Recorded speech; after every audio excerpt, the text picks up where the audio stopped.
Hi everyone. I'm going to talk about business as usual this year. So it's going to be another business conversation that we're going to have. So this year, 2020, it is September 29th of 2020 this year. So let's talk about the past 12 months and the business perspective in the last 12 months and how you kind of have to look at a very, very small aspect of how business and finance has been affected. We're still addressing a pandemic that's occurring. The way society has been adjusted because of it has been very, very challenging because people are not used to all these changes. So let's start somewhat from the beginning. October, November of last year, China was having a problem with a virus that is very virulent. Otherwise, it spreads very, very easily and makes people sick very quickly and easily as well too. Very, very difficult to contain. And because of that, manufacturing slowed down in China, which does quite a bit of world manufacturing for a lot of goods and products that are commercialized and sold around the world. So manufacturing slows down. Come January, and it seems like a lot of the world, Europe, all these other places begin to show signs of that the COVID-19, the coronavirus infection or so, and it starts spreading through other countries as well too. And roughly about the end of February, March, it starts hitting the United States of America pretty hard. So the world shuts down. What does that mean? Manufacturing shuts down. Everybody is sent home for quarantine, technically speaking, and all the major businesses begin to say, hey, we probably need to reevaluate what's going on and slow down the spread. Governments or so start enacting orders to do that, so forth. So because of that, because of the world utilization of sales drop like crazy in certain sectors. Because of that, we don't need as many people in stores because everybody's at home, so nobody goes to the brick and mortar stores to go shopping. Because of that, a lot of people who does face-to-face sales or so, they're not needed. So they get furloughed, they get canceled, they get sent home, they're not needed, so they say go home. There's no need for it because all the businesses are closed, we have less foot traffic in our stores. Bottom line is, a lot of those people lose money, they can't afford their basic bills anymore, and they go broke. They apply for unemployment and so forth. You look at the people who are office people who work in office. Because of the pandemic, everybody gets sent home as well too, and now everybody is working at home. Is it a different environment? Absolutely. Middle management, to manage people or employees. Well, if you have less employees, you need less managers and supervisors. So middle management starts getting cut. A lot of people are at home now.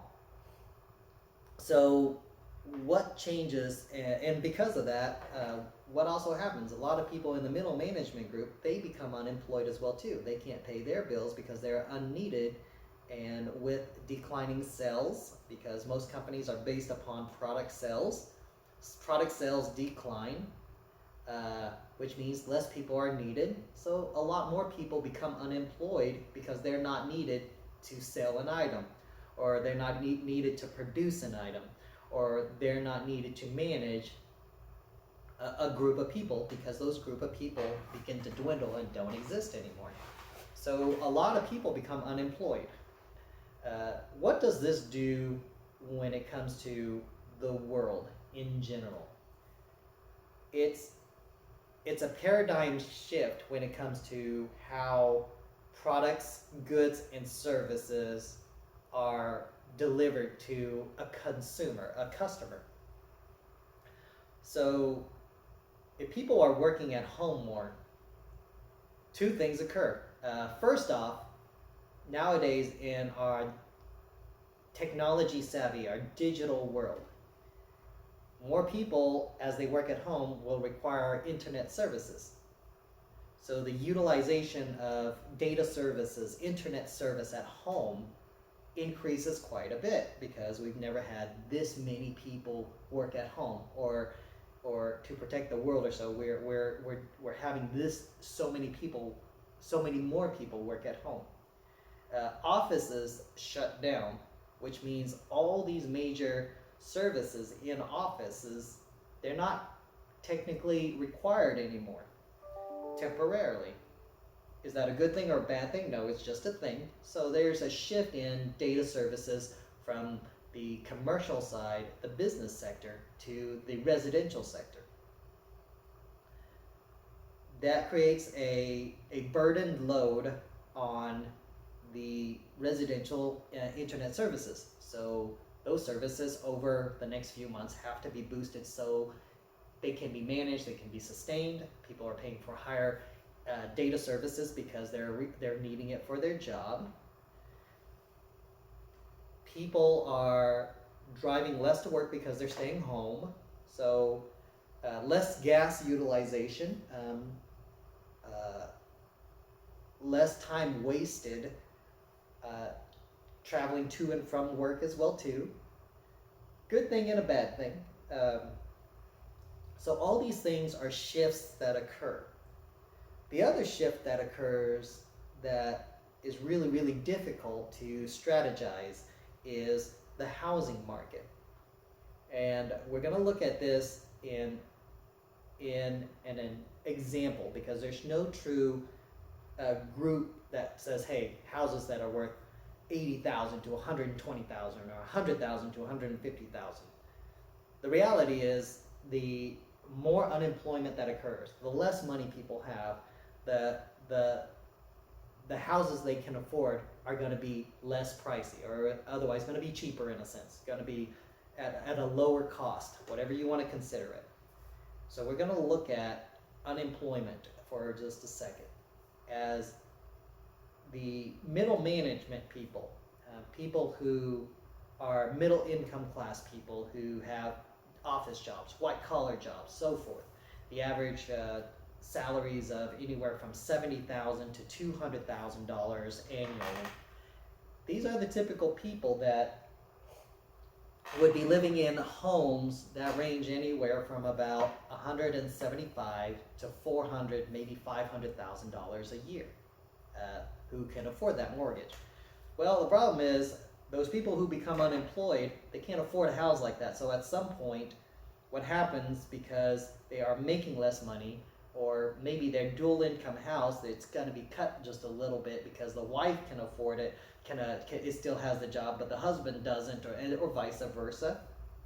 But the reality is, the total income decreases for the household. So being able to maintain or support a $400,000 mortgage may not be something that this person can do anymore. So what do? They go to a housing capacity, a living capacity that they can currently afford. For all I know, it might be a home or a rental or a living space that is valued at,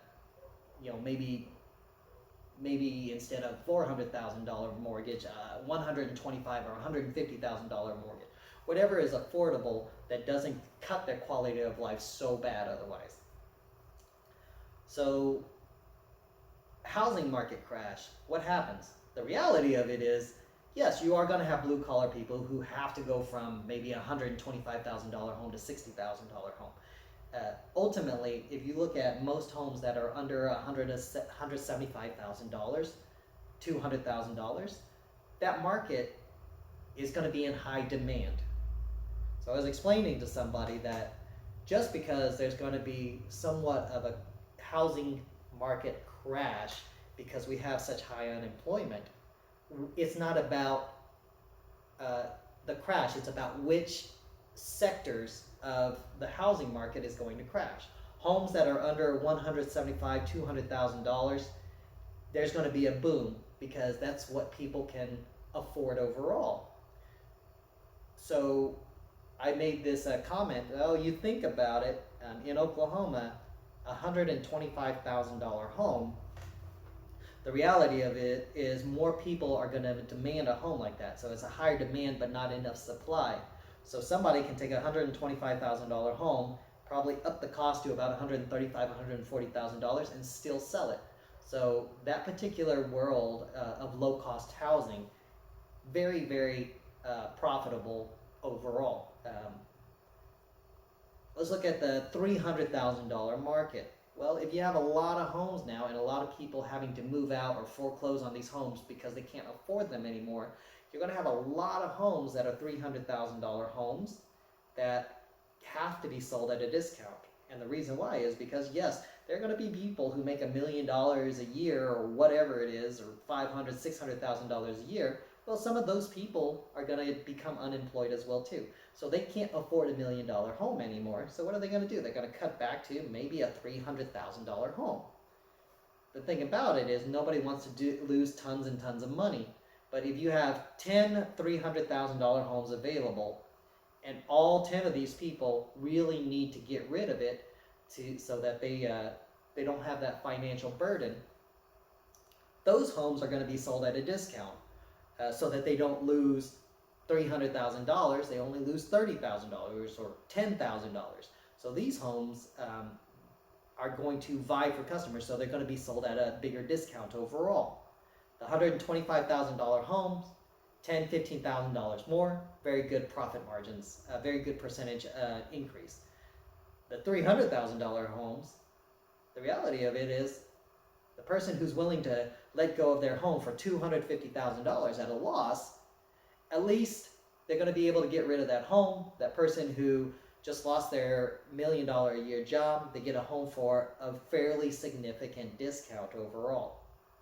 So that's how, bottom line is, the demographics begin to shift downward when it comes to a price cost structure.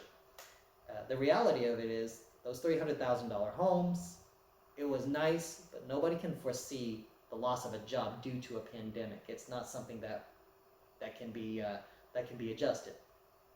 So that is how you have to look at the housing market. So houses that are technically under $150,000, high demand because everybody can afford them. Nobody wants them if you go from a 3,000 square foot home to a 1,000 square foot home, but people will make do. People tend to buy houses that are a little bit more costly, or people tend to live within their means and not have that little 6-month rainy day fund or whatever it is, so that they can enjoy quality of life whenever there is a situation like this. I'm fortunate where I don't have to worry about those circumstances because I live below my means quite a bit. I don't live within my means. I live extremely below my means. And I've always done it that way. So if I move into my house, I don't have to have any major shift in my living condition or anything like that. I have a car that is below my cost of living overall, so that I can still afford it just in case I have to take 6 months off of work because I don't have a job. So those things I placed into consideration a long time ago. After those 6 months, and this is beginning to happen, is in May. If you look at those people who did do their diligence and decided to have a 6-month rainy day fund, which is appropriate most of the time, here in a couple months, that money is going to run out as well too.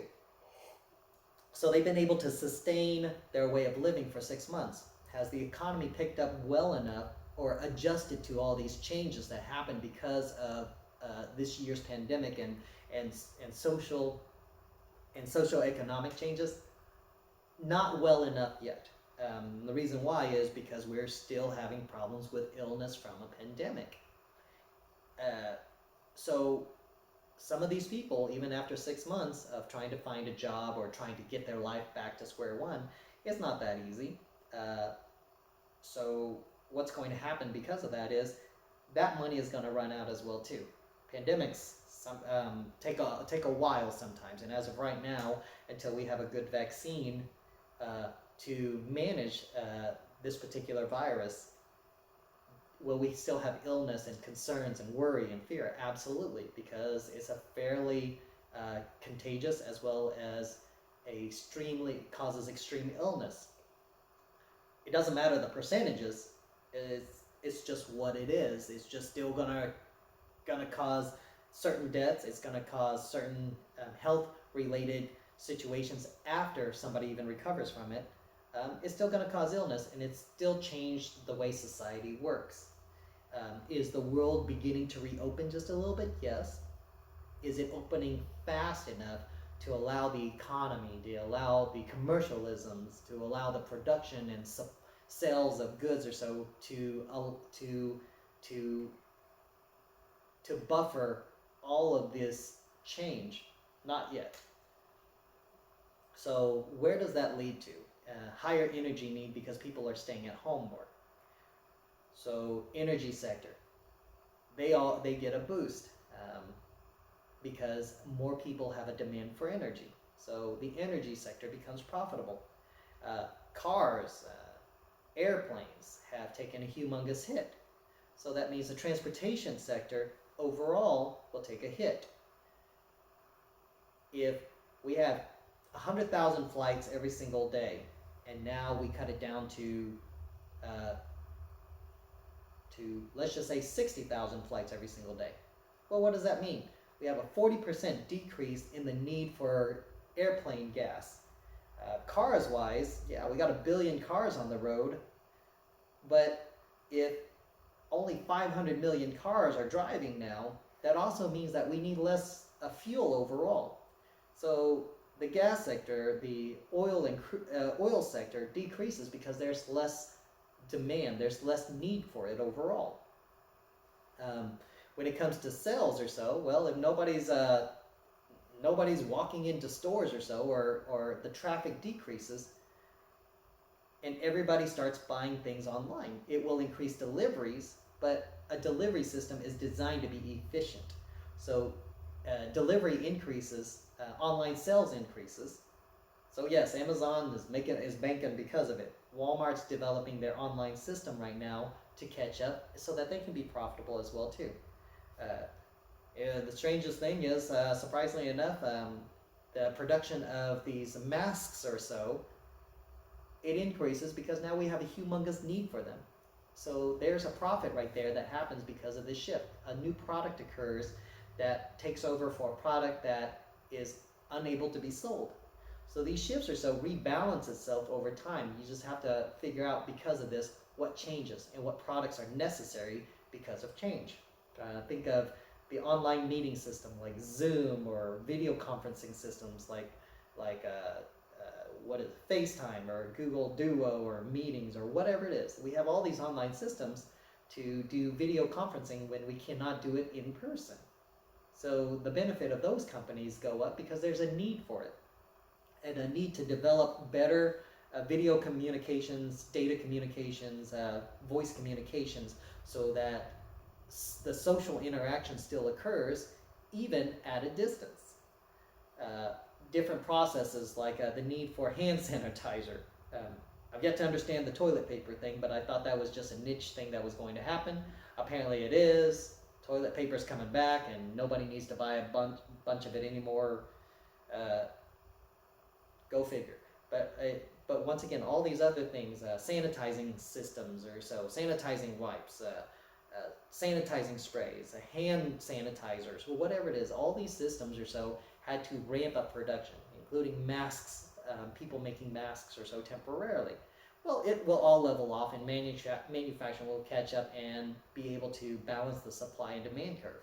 But temporarily, for the first few months, there had to be other resources to create that.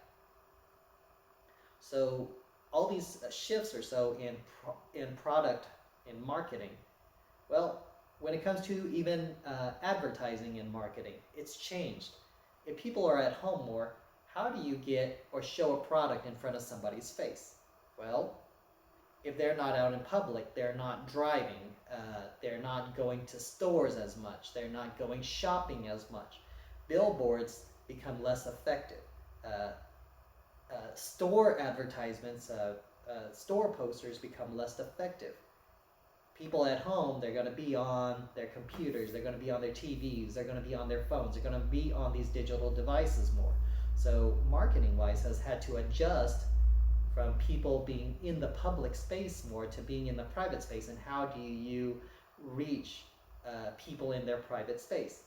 It's through their digital devices. So marketing has changed to be able to present advertisement differently, more aggressively, so products can still be sold and profitability can still be managed. But a different way of doing it because of the shift in society and how society works overall. So those things happen because this year's pandemic has done this. And because of that, are we at the point where we see resolution to this pandemic? Yes and no. Part of it is, one of the things that's going to make people be less fearful is if we come up with a good vaccine, a good way of managing a virus, similar to us having the flu vaccine. Well, as of right now, yes, the world is trying to develop a vaccine for the coronavirus. Will it happen? At some point it will. Even if everybody contracts the coronavirus, will it still be a problem? Technically, yes it is. Because you get it again, it will cause problems. A vaccine will help to decrease the risk of significant complications. Similar to the flu shot is, you get the flu shot, doesn't mean that you won't get the flu. It just means that it decreases your risk of lots and lots of complications from the flu. We don't know who has that decrease in risk, who doesn't, but the fact is, in the overall, what we see is less illness, critical illness, because of a vaccine. And once the coronavirus vaccine, the COVID-19 vaccine, is developed and shifted where and applied to the population, we should see a decrease in severe illness as well too. Hopefully towards the end of this year, beginning of next year, that happens. You never know.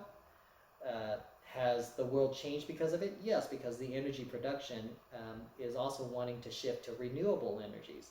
So if you look at the energy sector and ways of managing electricity, if you have a high demand for electricity, yeah, the price on electricity is gonna, in a sense, go up because the supply for it, we only have so much supply. So renewable energies, the ability to use rechargeable batteries, solar panels, wind farms, so forth, to support the electrical grid, those systems have to ramp up to support the demand of it as well too. Cars, how important are cars? Well, if nobody's really driving, the only cars that matter are the cars that are utilized for resources. Utility vehicles for people to work in, transportation and delivery of services, packaging, delivery of supplies or so. That particular sector is growing strong because that's the only way to get things around and moving. Airplane transportation, regardless of it, is the transportation of goods and services. When it comes to the regular person going out and traveling for leisure activities, so forth, been cut down quite a bit. At some point, will it start getting, will more and more people start traveling for leisure? Absolutely. Are we there yet? It's starting to show signs that people are willing to travel for leisure, but not at the extent 12 months ago. So is the world getting to the point where those systems can be profitable? Some of them are, because some of them has been able to become more efficient and lean. But the reality of it is, being efficient and lean also causes a problem with how many people have a job, as well as what their pay for that job is. And if you have to work in a space that has exposure or risk of contracting the virus, people will think twice about working in those sectors. So the demand for certain jobs increases, the need for other jobs decreases. It's a balance, because you do have people who don't want to or have a fear of these particular situations, thinking that their life is in danger. And reality is, if you do get the virus, is your life in danger? Absolutely. Will you die of it? Statistics say no, you're not going to die of it. You're going to get really, really sick. But the death toll, 2 million people around the world, sounds terrible. Against 7.5 billion people, it hits pretty bad numbers, but people still survive it. You still have a very, very high percentage of the population that survive and get the virus and survive. And you do have those people that don't do very well and get extremely ill and die because of the virus as well too. Just like any other disease, everybody dies of something. It doesn't make it a good thing. It's still a bad thing that people die, but most people should be able to get over the virus versus dying, which is a good thing. Hopefully over time, as people become more immune, or we have a vaccine, our death tolls, our percentages, the people who die of the virus will decrease overall. It takes a lot of time, especially in a pandemic situation, and we're rushing a lot of things to try to get these viruses, this pandemic under control. But they're there to decrease the risk, not completely take it away. There's no such thing as a 100% cure.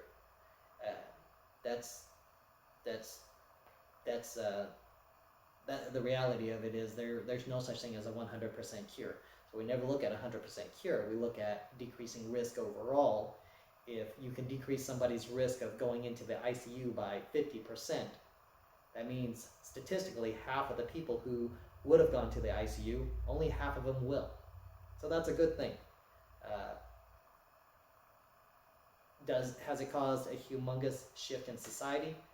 The way we choose to do things and how we will do things in the future? Absolutely. But business-wise, when it comes to the business perspective, is yes, it has shut down a lot of different markets because they are unable to adjust to them because of the changes in how people shop or how people buy products and services. Well, you can't adjust fast enough, and yes, your company's going to go bankrupt. A lot of companies this year have gone bankrupt. It's a very sad situation. What will happen at some point is new services, new products will come into play, requiring people to address and manage these. So new jobs will be created. Hopefully it's a temporary thing. As the world manages this pandemic, as the management of this pandemic gets better, what we should see is the world start opening up again. And as the world starts opening up, tourism will increase, travel will increase, the utilization of even gas will increase, because we'll get to the point where we start driving again. We'll start traveling again. So all these things should be temporary. Well, what is temporary? I don't know if it's going to be a year or 6 more months or whatever it is, but at some point it will get back to some level of sustainability and profitability. I'm not going to say it's going to get back to normal, because the reality of it, and I'll talk about getting back to normal in another video, technically getting back to the way things were is not a good thing. But hopefully everything will stabilize and new sectors will come up because of all these shifts in society and the way society utilizes or functions in this world. And when that happens, things should start getting better. and the world will be profitable once again. Thank you for listening to this video.